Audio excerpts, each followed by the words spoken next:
Kia ora koutou. Welcome to the 6th Leading for Wellbeing webinar series. I'm Claire Tahu. I'm the Chief Advisor for Allied Health, Scientific and Technical at Waikato DHB and a member of Kahui Oranga, which is a collaborative working to support the wellbeing of our health workforces. I'd like to ask Leanne, one of my panel members, to assist me with opening today's session with a whakatauki. So, Leanne. Kia ora koutou. Mā te whakapono, mā te tūmanako, mā te titiro, mā te whakarongo, mā te mahitahi, mā te manawa nui, mā te aroha, ka taia e au. Kia ora. And translated, that means by believing and trusting, by having faith and hope, by looking and searching, by listening and hearing, by working and striving together, by patience and perseverance, by doing this with love and compassion, I can succeed. So today we're focusing on Hei Oranga I Tia our hurihuri, which is thriving in challenging times. And I'm joined by 3 inspirational wahine who are going to share their experiences and reflections. So I have Leanne Manson, who works as a policy analyst Maori with the New Zealand Nurses Organisation. Leanne has extensive nursing and Maori health policy experience. Kia ora, Leanne. Ora.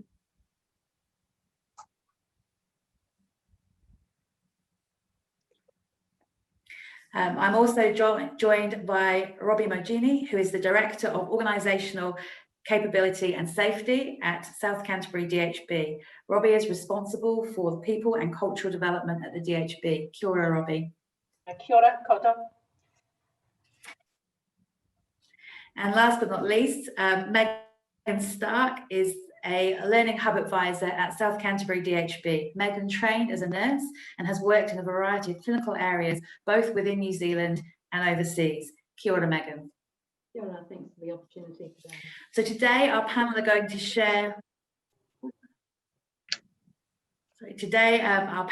share some of their experiences and advice of how to maintain your resilience and support your teams during times of change. Just a reminder, as with the other webinars, you can submit your questions via the chat function throughout today. Previous on our website, wellbeingforhealth.co.nz. So we all know that leading through times of change can be challenging and stressful.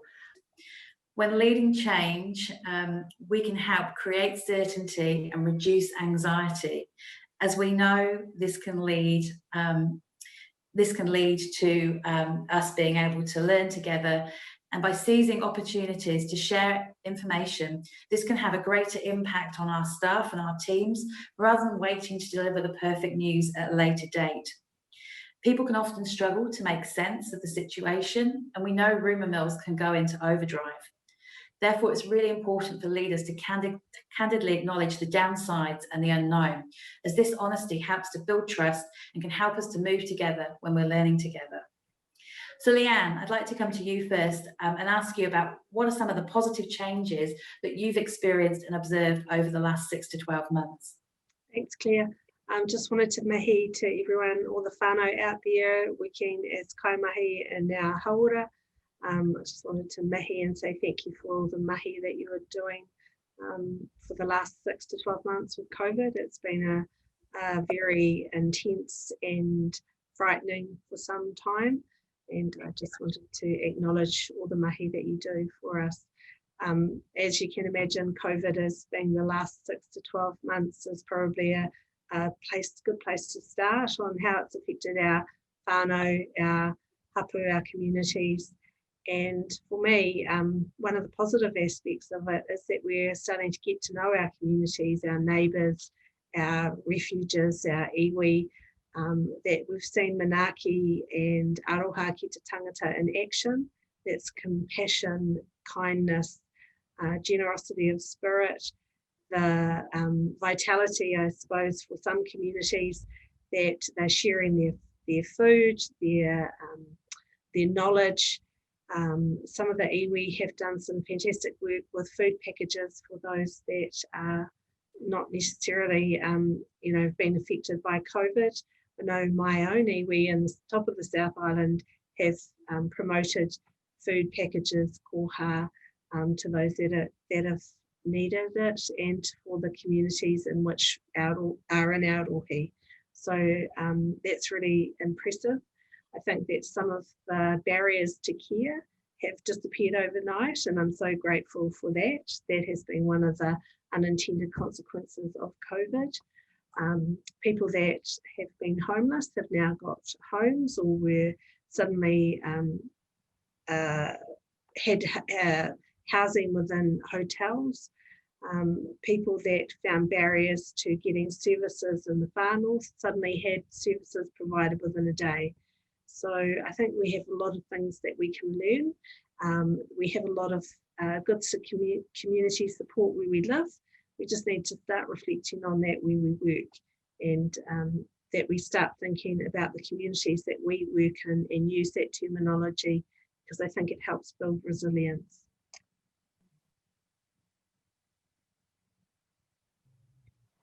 Thank you. Kia ora, Leanne, thank you. Yeah. And I think that's really key, is that connectedness, and how we maintain those connections through times of uncertainty as well is really important. Robbie and Megan, you've both recently been through a big change together and experienced this from different perspectives. Robbie, can you tell us a bit about the change and what challenged you during this period? Sure, thanks, Claire. I was just reflecting on Leanne's words. I think that need for community at work, and that value of manaakitanga, that sort of humanness and collectiveness, was probably the driver for the change.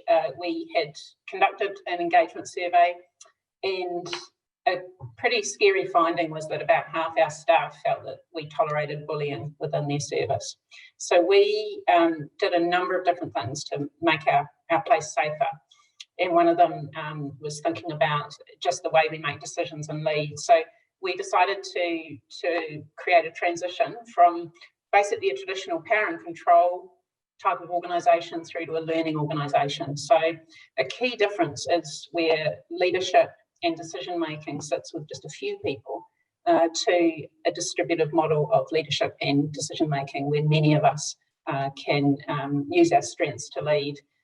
So as the director responsible for culture, it's pretty important that I had to walk the talk, and so I was pretty excited about changing the way the people that report to me work, so that instead of having a line manager structure, we created self-directed teams. And one of them was the then staff development unit. And it wasn't just about how they make decisions, but also how they think about what they're there for in the context of a much leaner, flatter structure. So it was a significant transition from delivering training, mostly for nurses, through to creating a context and an environment that enabled lifelong learning for all members of our staff. So sounds fabulous, but I'm sure Megan will be able to talk to some of the challenges of the journey, because it certainly wasn't straightforward. So I think we should start with your challenges, Megan, and then I can talk about, what it was for me. Thanks, Robbie. Yeah, it was a really interesting time, and I guess for me and the team that I'm in, it felt like it was happening to us.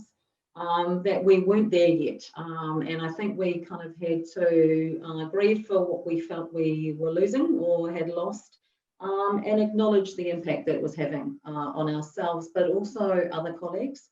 I guess we felt a sense of untrust. Did we understand the direction? And I guess that just took time for our team to understand.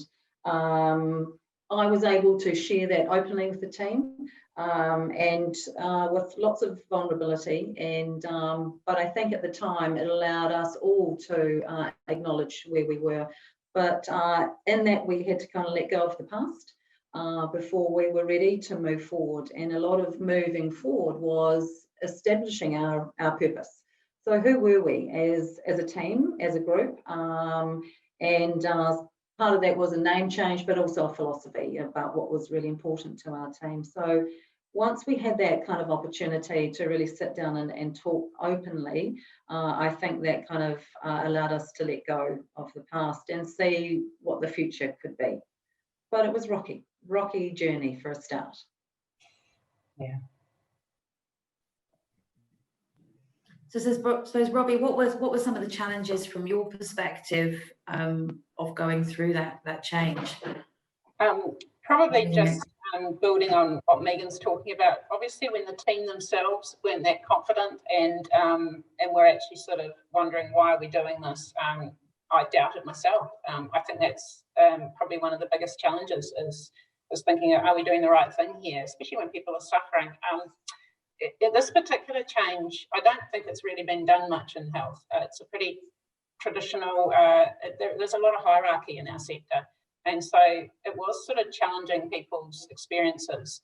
And that was sort of, it meant that even, people close to me were questioning it and saying, will it work?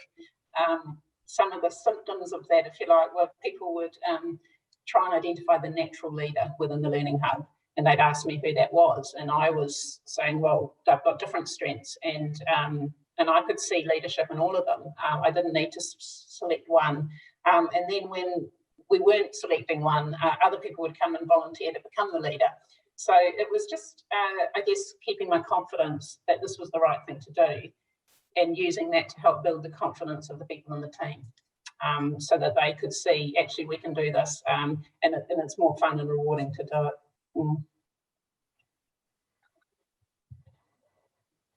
And that takes a lot of courage, particularly, if you've got others who are maybe doubting the change or your peers questioning, is this the right thing to do?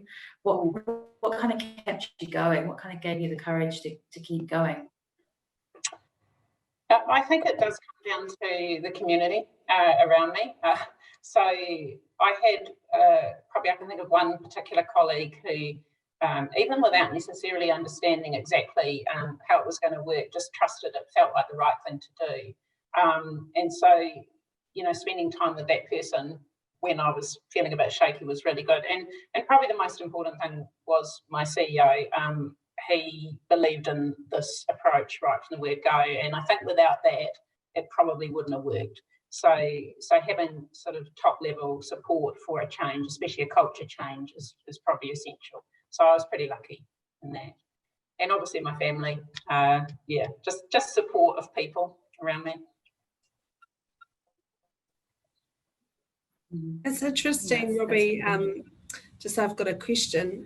It's interesting that model probably fits, with that holistic approach to health, and that, yes, you are right. We do have a systemic barriers in our health structures.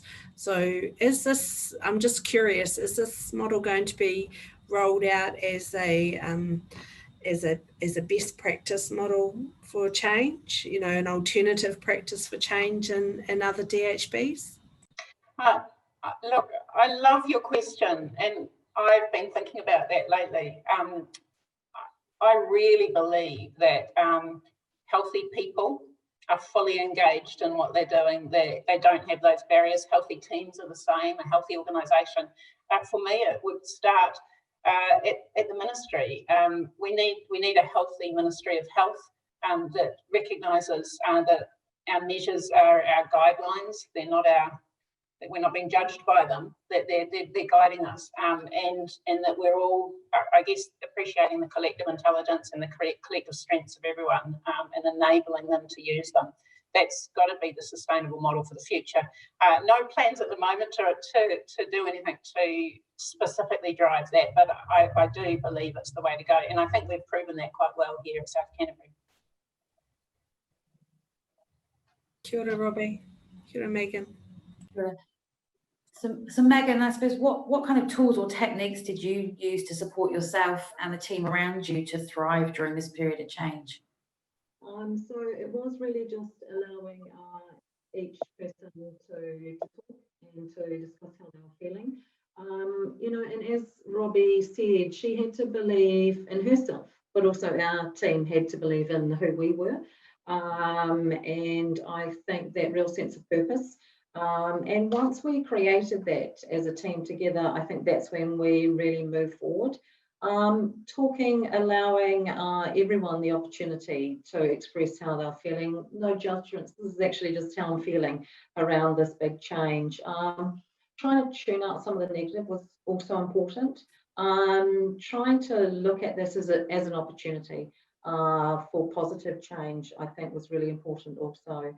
So, and I guess recognizing that we weren't leaderless, we were full of leaders. So that was really important, that we all had strengths, as Robbie discussed, that we didn't need that one person to make decisions for us, because we knew what to do in the end. It just took us a while to realise. I think that's really important. You know, it's really important about developing a feeling of trust between employees and employers. And this only happens, you know, if you've got that really open and clear, transparent communication. And on a personal side as well, leaders acknowledging that they too are affected and showing some vulnerability. I think, you know, admitting it's not a sign of weakness, it's actually signaling that you're in touch with your own feelings, and you can acknowledge the feelings of your team as you go through that change. And people need to feel really safe to be able to express their emotions. And leaders need to, we as leaders need to ensure that we create a safe space in which to do that. But it's also really important to think about, you know, how we support ourselves and our teams when we're going through change. Leanne, what kind of tools or techniques do you use to support yourself or others when going through change? I probably didn't stress this before, but I really believe in whakawhanaungatanga. So that's about understanding and knowing where your team come from. So having the virtual background of my beautiful Te Puna Waiora or Waikoropupu in the background for me, the Waikoropupu Springs, says a lot about me and about my identity and what's really important for me. The Puna Waiora is about the well-being of the springs, shows reflected in the well-being of the people, and that doesn't just include the iwi, that is included of all the people that live within the rohe or the district of Ngāti Tama. And I think it's important to know where the team members come from, and also I think I mentioned it earlier, you know, about kai. It's very important to share food and to sit down and listen to people. It's important to listen to their stories. It also kind of highlights, you know, doing the 5-minute quiz every day with your team might show, you know, it makes you laugh. It makes you have a sense of spirit and knowing your whānau and how you're connected. And sharing kai, you know, everyone brings a cake on their birthday and special occasions. It's just being human and extending the whānau community to your workplace. And it also allows you to know when people aren't well, or people are having they might be having some trauma in their home life.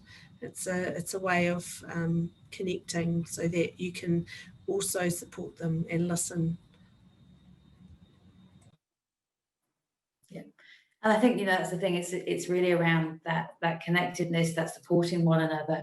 What sort of things do you do, Leanne, to keep your spirits high and uplift yourself, you know, when going through times of change? Oh, I kind of put the music on, and, you know, anything from opera to country and every hard rock, alien weaponry and te reo Māori metal, metal, heavy metal. It doesn't matter. It's just your music guides and our moods, and it also reflects on our memories of who we're with at the time. The Doors, Roadhouse Blues is all about my sister. It has nothing to do with the Doors. It's just a good time with my sister who's in Australia, and who I haven't seen for some time because she is away, you know, in COVID. 7 Spanish angels will make me cry in 5 seconds because it reminds me of my dad, who I lost within my last 2 years. So music triggers things for me personally. And I think that's the thing, it's sometimes when we're going through that time of change and everything seems so rushed, sometimes it's really important just to hit that pause button and reconnect with ourselves and with our whānau and our community is so important and so key when, you know, you can get so wrapped up and caught up in the rush of a change that we sometimes forget to stop, pause, breathe. Is often is really, really important. Megan, you know, you talked about going through a change, and during that change, you know, things were probably quite uncertain, and the future's a bit uncertain. How do you support others through that change when there is that uncertainty? I guess for me, it was just really being there to listen to people, hear their concerns, but I think that has to be a kind of a two-way trust situation. You know, people in health have to connect with you to trust you with how they're feeling. So I do think as a team, we do that really well here. So allowing them space to share their stories, but also, you know, showing your own, as we talked about, showing your own vulnerability, acknowledging that these are tough times, but also just being kind to yourself. Lean on your colleagues when you need to. You know, your family, find things to ground yourself, because often it's over a long period of time. So you have to have that resilience that's not just today or tomorrow, it goes on for a long time. So it's trying to keep yourself upbeat and positive when perhaps people around you aren't feeling the same. So it's hard. But I guess if you've got a really good, strong team who you trust, I think that takes you a very long way. Mm-hmm. I think also as well, it's about, you know, as a leader, being able to be vulnerable and acknowledging that you haven't sometimes got all the answers. I reflect, recently I watched our Director General Ashley Bloomfield's podcast, where he recently opened up to John Kerwin to discuss the stresses of leading through the COVID pandemic. And he offered some advice to others, people based on his experience, which really resonated with me. And he said, all you can do is get up every day, play what's in front of you, work with your team members, but remain true to your values. And I think that's something that's, you know, that's really important. It's how do we hold our values? How do we keep connected? How do we maintain the manaakitanga and that kindness to one another when there is that period of uncertainty is so important. So I'd like to ask each of the panel members, looking back on the challenges that you've experienced and led, what's the one key piece of advice that you would give yourself, maybe starting with Robbie? Actually, listening to today, the word trust came up heaps, and that is probably what it comes down to for me. Other than having a bit of fun, I do believe in lightening the mood quite a bit, and the Learning Hub are a brilliant place to go. Megan's team, if you just need a Google. But yeah, trust myself. It's sometimes hard, like in the middle of change, we know there's different phases, and some of those phases feel like everything's going wrong. But I do trust that I have a good understanding of how to improve the effectiveness of a business and inject more humanity into the way we run it. So just hold that in myself, and even more importantly, trust the team. So the team that's going through the change, they will know much more than I do what's actually going on. So really pausing and listening. I'm not so good at slowing down, so they remind me to. And that's that moment to really hear what's happening and how we can help and who needs help. And finally, trust my colleagues to help me if I need it. So often as the leader, you think you're the helper, but yeah, I can ask for help and it will come. And that's happened to me this year. People will wrap around me if I'm willing to ask. So just trust. Thank you, Robbie. How about yourself, Megan? I think for me, that's obviously a huge big part also. but also acknowledging that we're not always going to get it right, that we're all human, and we might make mistakes, but our genuineness is there, and but that just gives you another opportunity to learn. So we're not always going to get it right, but it's going to be okay. And Leanne, how about for you? I think just reflecting back on the social values of manaakitanga and aroha ki te tangata, that kindness, compassion and generosity of spirit that we should try and weave into everything that we do. I was thinking before about some wisdom from my mother, who passed away nearly 20 years ago, but it just kind of popped into my head. And she used to always talk about her thankful list and what we see as being thankful for, which is a positive way of focusing and sharing our successes, sitting down and you know, you don't have to do it with anyone, but it sometimes pulls you out of that negative phase of you're a failure or you didn't complete something on time, and stop beating up on yourself, but to actually focus on what have you achieved. And sometimes when you do that, you'll be surprised at the 20, 30 things on your list that you have succeeded, and you might be focused on one negative thing.